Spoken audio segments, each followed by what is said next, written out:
طالبانو د افغانستان کې یوه لویه بادشاهي تېره سوې چې د هغه د محمود غزنوي رحمه الله بادشاهي ده.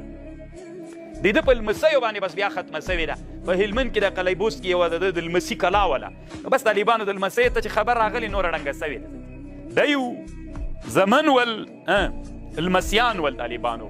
حتی د محمود غزنوي د زمنو بادشاهي چې وګورئ طالبانو، محمود غزنوي چې مړ سوی زمنو خپل منځ کې جنجال کړی ده. یو زوی یې دلته نه و طالبانو، هغه په ایران کې و، چې په اصفهان کې و که په هرات کې و، دغو ځایونو کې کوم چې کې یو دانه دلته و، بیا جنجالونه سوي دي، دلته هم بندي کورونو خپل منځ کې بندیخانې کړي، انفراد بالمجد راغی. لکه ما درته ویلي و د بادشاهي هغه شی ده طبیعت انفراد بالمجد وي، دا مشروط ته نه دیمای بل څوک دی نه همداسې ده که نه طالبانو.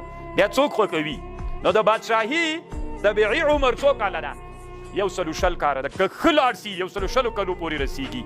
او که چېرته د اوله طبقه چې ده د اوله طبقه که ښه لاړل، انفراد بالمجد یې ونه که، تنعم یې ونه که، سکون او راحت یې ونه که، بیا ښه ځي. که دویم یې همداسې وکړه، که دریم یې موږ دوام کوي. اما که دا مرض دا خو طبیعي عمر ده چې 120 کاله پورې ځي.